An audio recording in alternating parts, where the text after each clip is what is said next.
Hello. Hello. Donc, pour les lentilles, je vais un site. OK?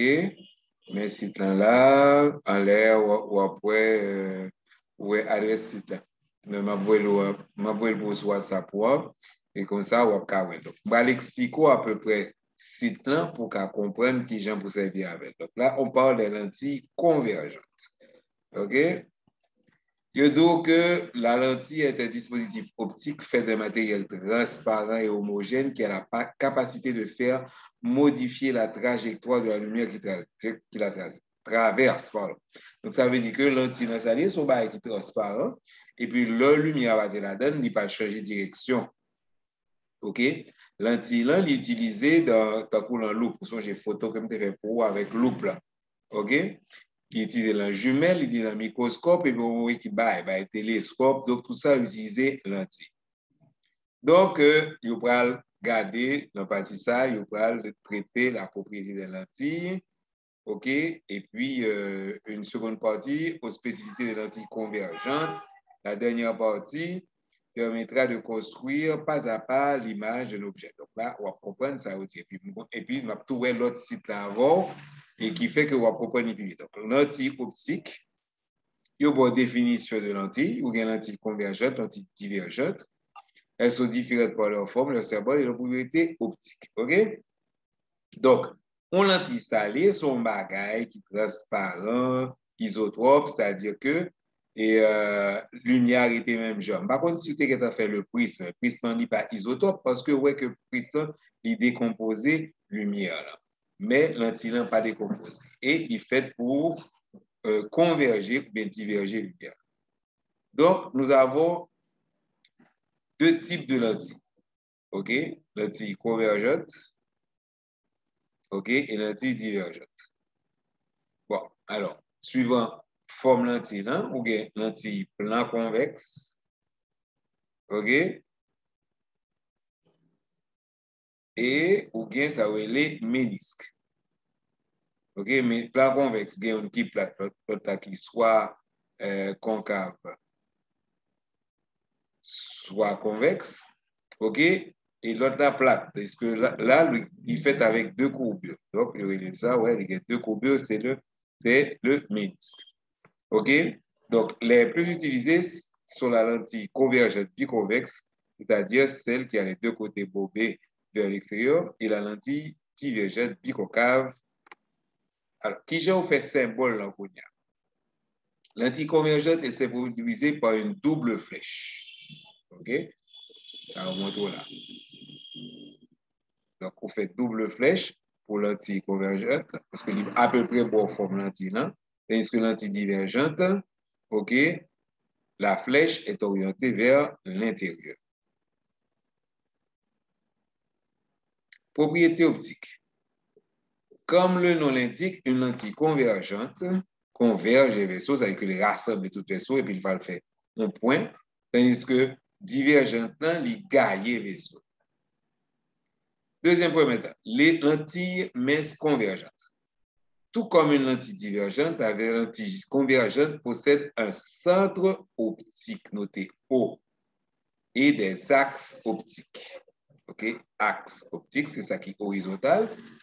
La lentille va être perpendiculaire à l'axe et le point de section, côté lentille, on va couper axe, on va regarder le centre optique. Ça, c'est assez important.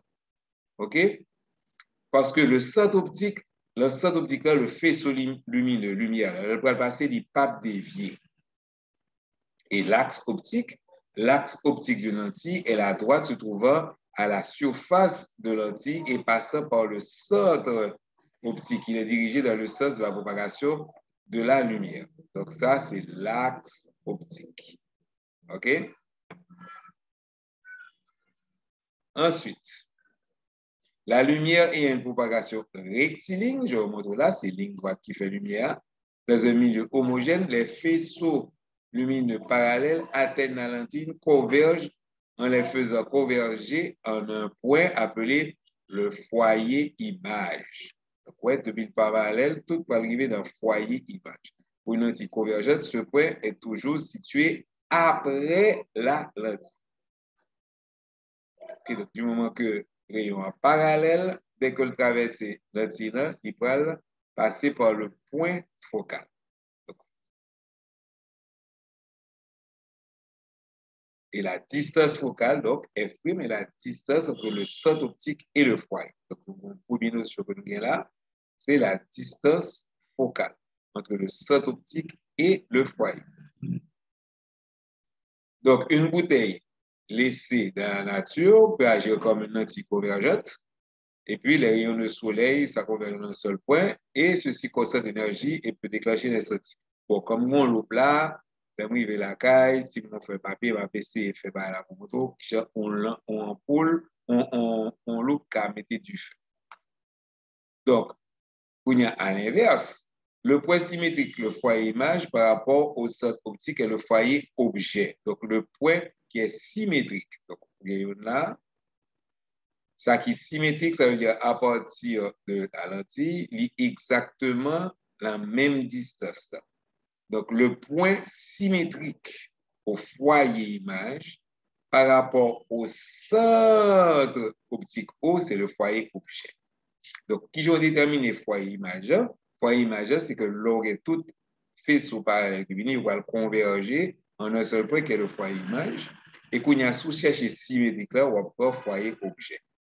Et tout faisceau passant par le foyer objet sortira parallèle à l'axe optique de la lentille convergente. Ça fait deuxième point que nous gagnons. Donc, premier point que nous gagnons, qui était plus important, premier point que nous gagnons, et c'était premier point que nous gagnons, c'est ça qui dit que du moment qu'on fait saut les parallèles, automatiquement, il va converger et au niveau du foyer image. Donc, un faisceau qui est parallèle à l'axe optique passe par le foyer image. Deuxième bagage qui est important, un faisceau qui passe par le foyer objet, ok, en arrivant sur la lentille, il devient horizontal. Donc, image réelle d'un objet à travers une lentille mince convergente. Donc, un objet placé en avant le foyer objet d'une lentille convergente, possède une image réelle à la lentille. Ça veut dire que l'image ça, ou qu'à mettre sur un écran. L'image réelle est tracée grâce au faisceau lumineux. Définition, donc une image réelle est dite réelle si elle peut être observée sur un écran. C'est le cas lorsque les rayons convergent vers un point d'intersection situé après la lentille. L'image est alors obtenue après la lentille. L'image donnée par une lentille convergente est réelle si l'objet est situé avant le foyer objet. Donc, et ça, on montre là. Donc, grâce avec deux points ça que nous gagnons, tu as une image AB tu as un objet AB qui se trouve avant le foyer objet. Pour trouver l'image, vous tracez le premier qui passe par l'axe sans déviation. Le deuxième rayon qui est perpendiculaire, qui est parallèle à l'axe optique, il va passer par le foyer image. Et tu obtiens une image ici qui est une image réelle parce qu'elle peut être affichée. Elle peut se mettre sur un écran. Donc, pour tracer A'B', c'est-à-dire pour tracer l'image, qu'est-ce qu'on a fait? Tout faisceau passant par le centre optique n'est pas dévié, ainsi le faisceau passant par B et O n'est pas dévié. Ça remonte là. Le faisceau parallèle à l'axe optique passant par B, OK, en passant par B qui est parallèle à l'axe, sera dévié vers le foyer image. Le point d'intersection de BO et du faisceau convergé est le point B'. Donc, ouais, l'intersection de BO avec faisceau qui converge, c'est B'. La droite perpendiculaire à l'axe passant par B' coupe l'axe optique en A. Donc, A' qui j'en fait, ou fait un perpendiculaire à l'axe pour joindre A'. Donc, voilà comment est-ce qu'on a fait ça. Donc, B, un faisceau qui est parallèle à l'axe optique qui traverse le plan focal. Et puis, deuxième trait qui passait par le centre optique. Donc, l'image d'un objet placé avant le foyer objet d'une lentille convergente est inversée, elle tête en bas, par rapport à l'objet. Et ainsi, au bord, on objet. On bord une image réelle d'un stylo, une lentille mince convergente. C'est, ou songez, ça me démontre, il faut me démontrer côté l'emplant, l'image l'emplant est en bas. Une image peut être, donc être réelle, mais aussi virtuelle. OK, bon, il n'y a pas pour là, mais nous allons dans l'autre chose. Donc, conclusion, les lentilles convergentes sont des lentilles à bord mince qui convergent vers les faisceaux lumineux. On a dit à bord mince parce que les lentilles divergentes, c'est à bord épais. Ouais, les bords sont minces ici et là, les bords sont épais. OK? Un objet placé avant le foyer possède une image réelle à travers la lentille. Pour tracer cette image, il faut utiliser les faisceaux déviés. Les faisceaux de la trajectoire ne sont pas perturbés par la lentille, c'est-à-dire les faisceaux qui passent par le centre optique, les deux faisceaux qu'on a vus. Alors, on l'autre bail on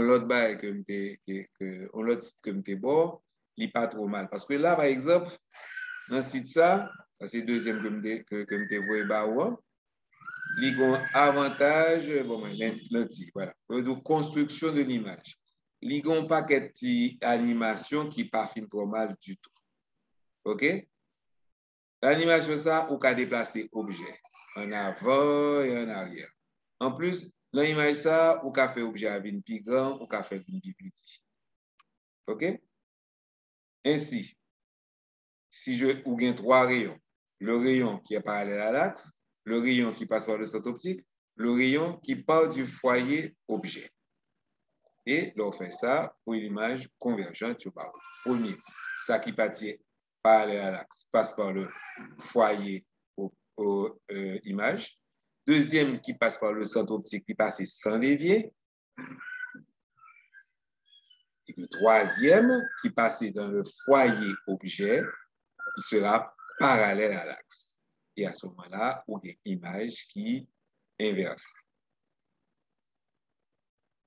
Avantage avec animation, ça, c'est que on peut faire bouger l'objet. Que se passe-t-il si un objet est avant le plan, le foyer, le plan focal objet? Donc, regardez quoi ça qui passe. Premier rayon.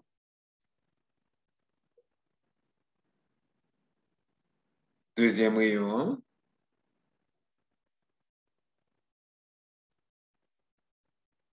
Et troisième rayon.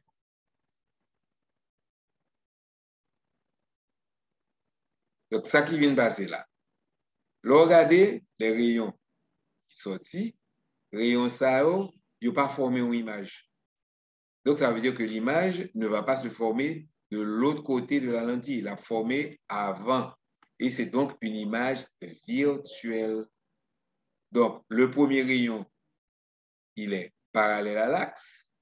OK? Mais il semble passer par le plan focal image. Le deuxième, bon, il n'est pas dévié. Le troisième qui passe par là, il est parallèle. Donc, c'est le prolongement. Et c'est ce qui arrive lorsqu'on utilise une loupe.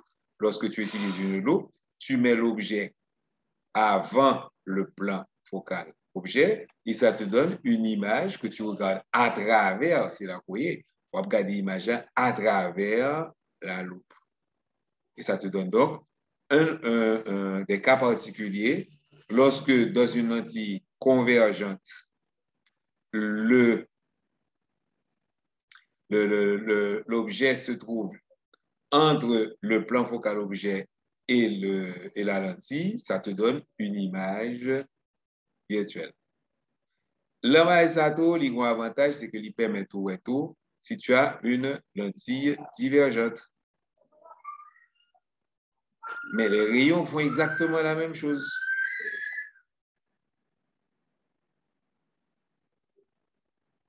OK? Donc, la lentille divergente, déjà, où est que, comme en sortant de la lentille, les rayons sont divergents, on va avoir une image virtuelle. Et voici l'image virtuelle. Donc, lorsque tu regardes ici, l'objet qui est dans l'objet aura une image virtuelle beaucoup plus petite. Donc, on peut faire varier sous besoin, on peut agrandir l'image et on fait même bagage. Donc, tu peux jouer avec ces histoires.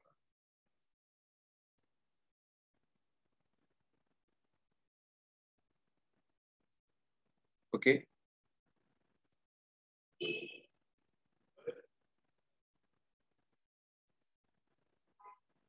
Donc, c'est avantage si ça que là, il permet de comprendre bagage au plus bien. Donc, ça, c'était ainsi, triplet, bon, bon, lorsque vous avez deux lentilles, qu'est-ce qui se passe? Lorsqu'il y a trois lentilles, qu'est-ce qui se passe? Vous avez une construction de l'image, c'est ça que nous avons fait là. OK? Donc, quittez ça pour vous et vous apprenez à garder. Et puis là, bon, bah, si vous avez une question, vous avez fait un OK? C'était tout. J'espère que ça satisfait. Bye bye.